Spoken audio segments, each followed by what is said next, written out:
Jelaskan dua kelemahan dan kelebihan dari tiga jenis topologi. Pertama, topologi star. Kelemahan: 1. Memerlukan kabel yang lebih banyak. 2. Biaya yang tinggi. Kelebihan: 1. Tingkat keamanan tinggi. 2. Kerusakan dapat lebih mudah diperbaiki.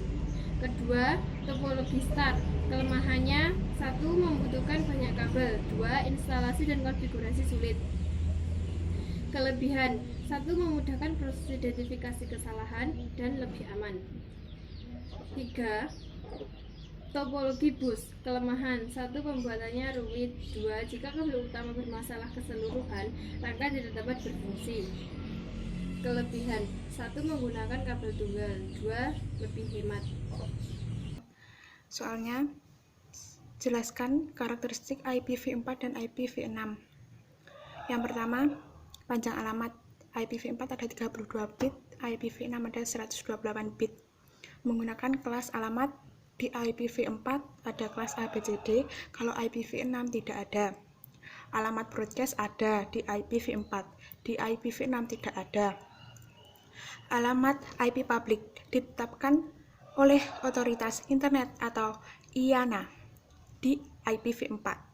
Di IPv6 ada ditentukan oleh Unicast Global. Yang selanjutnya, representasi tekstual. Di IPv4 ada Dotted Decimal Format Notation. Di IPv6 ada Sholem Hexadecimal Format Notation. Yang selanjutnya, resolusi alamat DNS. Di IPv4 ada A Searcher Record Single A. Di IPv6 ada Researcher Record Quit A. 3. Jelaskan dua standar pengkabelan dan tiga jenis pengkabelan. 1. Standar pengkabelan EIA dan TIA 568A. Susunan kabel dengan standar EIA atau TIA 868A dimulai dengan kabel berwarna putih hijau. Maka susunan kabel akan menjadi seperti berikut: 1. Putih hijau, 2. Hijau, 3. Putih oranye, 4. Biru, 5. Putih biru, 6. Oranye, 7. Putih coklat, 8. Coklat. 2. EIA atau TIA 568B. Susunan kabel dengan standar EIA atau TIA 568B dimulai dengan warna putih oranye. Di urutan lengkap kabel dengan standar ini seperti berikut: putih oranye, oranye, putih hijau, biru, putih biru, hijau, putih coklat, coklat. Jenis pengkabelan. 1. Kabel koaksial merupakan kabel jaringan yang dilapisi dengan dua tingkat isolasi. 2. Kabel fiber optik merupakan kabel jaringan yang dibuat menggunakan bahan dari filamen glass. 3. Kabel Unsealed Twisted Pair atau UTP merupakan kabel jaringan untuk menyalurkan jaringan internet, dan di dalam kabel UTP ini di dalamnya ada 8 helai kabel kecil yang berwarna-warni yang memiliki dua kabel yang diputar 6 kali per inci yang tidak dilengkapi shield atau pelindung internal untuk memberikan perlindungan terhadap interferensi listrik ditambah dengan impedensi atau tahanan listrik yang konsisten. Selanjutnya nomor 4, jelaskan fungsi dari modem, hub, switch, router, bridge, repeater, dan antena. Hub merupakan perangkat keras yang sangat penting dalam jaringan komputer. Hub sangat mempengaruhi proses koneksi antar komputer, sehingga jika hub mengalami kerusakan, maka seluruh jaringan komputer akan terputus dan terganggu. Hub berfungsi sebagai perangkat keras penerima sinyal dari sebuah komputer dan merupakan titik pusat yang menghubungkan ke seluruh komputer dalam jaringan tersebut. Hub juga berperan sebagai penguat sinyal kabel UTP, konsentrator, dan penyambung. Berdasarkan fungsinya, hub dibedakan menjadi dua macam, yakni hub pasif merupakan hub yang berfungsi sebagai pemisah atau pembagi jaringan, akan tetapi tidak melakukan penguatan sinyal, sehingga hub ini tidak membutuhkan tenaga listrik tambahan. Hub aktif berfungsi sebagai penghubung jalur secara fisik dan penguat sinyal dalam jaringan. Akan tetapi, hub aktif membutuhkan tenaga listrik tambahan untuk bisa bekerja. Yang kedua adalah switch. Switch adalah sebuah perangkat jaringan pada komputer yang menghubungkan perangkat pada sebuah jaringan komputer dengan menggunakan pertukaran paket untuk menerima, memproses, dan meneruskan data ke perangkat yang dituju. Fungsi utama dari switch adalah menerima informasi dari berbagai sumber yang tersambung dengannya, kemudian menyalurkan informasi tersebut kepada pihak yang membutuhkannya saja. Fungsi selanjutnya dari switch adalah melakukan verifikasi terhadap setiap paket yang didapatkannya sebelum mengarahkannya ke tempat yang dituju. Selanjutnya, switch berfungsi untuk mengirimkan data ke lokasi yang dituju. Switch juga berfungsi untuk mengatur paket data yang akan dikirimkan, entah itu mau diperkuat atau justru dibatasi jumlah paketnya. Yang ketiga ada modem. Modem merupakan singkatan dari modulator demulator, di mana kedua kata ini memiliki arti, yaitu modulator merupakan bagian yang berfungsi untuk mengubah sinyal informasi menjadi sinyal pembawa yang siap dikirimkan, sedangkan arti dari demulator merupakan bagian untuk memisahkan antara sinyal informasi dari sinyal pembawa yang diterima dengan baik.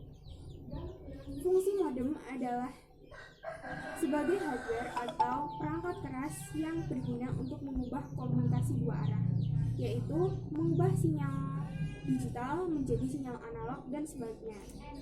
Fungsi modem lainnya yaitu mengubah sinyal digital menjadi sinyal analog, menghubungkan perangkat dalam jaringan, melakukan kegiatan modulasi dan demulasi, melakukan pemeriksaan paket data dan komunikasi, melakukan kompres data yang dikirim melalui sinyal. Selanjutnya ada router. Router merupakan perangkat keras jaringan komputer yang dapat digunakan untuk menghubungkan beberapa jaringan yang sama atau berbeda. Router adalah sebuah alat untuk mengirimkan paket data melalui jaringan atau internet untuk dapat menuju tujuannya. Proses tersebut dinamakan routing. Router memiliki fungsi utama untuk membagi atau mendistribusikan IP address, baik itu secara statis maupun DHCP atau Dynamic Host Configuration Protocol, kepada semua komputer yang terhubung ke router tersebut. Dengan adanya IP address yang unik yang dibagikan router tersebut kepada setiap komputer, dapat memungkinkan setiap komputer untuk saling terhubung serta melakukan komunikasi baik itu pada LAN atau internet. Selanjutnya ada bridge. Bridge adalah suatu alat yang dapat menghubungkan jaringan komputer LAN atau local area network dengan jaringan LAN yang lain. Bridge dapat menghubungkan tipe jaringan komputer berbeda-beda, misalnya seperti Ethernet dan Faster Ethernet, ataupun tipe jaringan yang serupa atau sama. Bridge dapat berfungsi menghubungkan dua buah jaringan komputer LAN yang sejenis, sehingga dapat memiliki satu jaringan LAN yang lebih besar dari ketentuan konfigurasi LAN tanpa bridge. Bridge juga dapat menghubungkan beberapa jaringan komputer yang terpisah, baik itu tipe jaringan yang sama maupun yang berbeda. Bridge juga dapat berfungsi sebagai router pada jaringan komputer yang luas. Hal ini sering dinamakan dengan istilah bridge router. Lalu, bridge juga dapat mengcopy. Selanjutnya adalah repeater. Repeater merupakan perangkat yang berfungsi untuk menerima sinyal yang berisi data dalam suatu jaringan. Dengan menggunakan repeater, maka jangkauan jaringan akan lebih luas. Repeater menerima sinyal dan kemudian memancarkan kembali sinyal yang identik dengan sinyal asal, tetapi dengan cara yang berbeda. Umumnya, repeater memancarkan kembali sinyal tersebut dalam frekuensi yang berbeda dari frekuensi sinyal asal. Fungsi utamanya yaitu untuk memperluas jangkauan jaringan Wi-Fi. Maka repeater ini sering juga disebut sebagai Wi-Fi extender. Selain itu, karena juga berfungsi sebagai penguat sinyal, maka terkadang orang dan teknisi jaringan juga sering menyebut repeater sebagai Wi-Fi booster. Selanjutnya adalah antena. Antena adalah alat untuk mengirim dan menerima gelombang elektromagnetik. Bergantung kepada pemakaian dan penggunaan frekuensinya, antena bisa berwujud sebagai berbagai bentuk, mulai dari seutas kabel, dipol, ataupun yagi. Antena berfungsi untuk mengubah sinyal listrik menjadi sinyal elektromagnetik, lalu meradiasikannya ke udara. Antena juga berfungsi untuk menerima sinyal elektromagnetik dan mengubahnya menjadi sinyal listrik. Pada radar atau sistem komunikasi satelit, sering dijumpai sebuah antena yang melakukan kedua fungsi, yaitu beradiasi dan penerima sekaligus. Namun, pada sebuah teleskop radio, antena hanya menjalankan fungsi penerima. Nomor 5. Jelaskan istilah dari protokol, subnetting, Wi-Fi, hotspot, bandwidth, cloud computing, dan IoT. Protokol adalah sebuah aturan atau standar yang mengatur atau mengizinkan terjadinya hubungan, komunikasi, dan perpindahan data antara dua atau lebih titik komputer. Pada tingkatan yang terendah, protokol mendefinisikan koneksi perangkat keras. Subnetting adalah proses memecah suatu IP jaringan ke subjaringan yang lebih kecil yang disebut subnet. Setiap subnet deskripsi non-fisik atau ID untuk jaringan subfisik, biasanya jaringan beralih dari host yang mengandung satu router dalam jaringan multi. Wi-Fi dan cara kerja Wi-Fi. Wi-Fi adalah singkatan dari Wireless Fidelity, yaitu suatu teknologi komunikasi nirkabel yang memanfaatkan gelombang radio untuk menghubungkan dua perangkat atau lebih. Adalah suatu istilah bagi sebuah area di mana orang atau user bisa mengakses jaringan internet asalkan menggunakan PC, laptop, atau perangkat lainnya dengan fitur yang ada Wi-Fi sehingga dapat mengakses internet tanpa media kabel. Bandwidth adalah luas atau lebar cakupan frekuensi yang digunakan oleh sinyal dalam medium transmisi. Bandwidth atau lebar pita dalam ilmu komputer adalah suatu penghitungan konsumsi data yang tersedia pada suatu telekomunikasi dihitung dalam satuan bit per second. Computing atau komputasi awan adalah teknologi yang menjadikan internet sebagai pusat pengelolaan data dan aplikasi, di mana pengguna komputer diberikan hak akses atau login. Public cloud penggunaannya hampir sama dengan shared hosting, di mana dalam satu server ada banyak pengguna.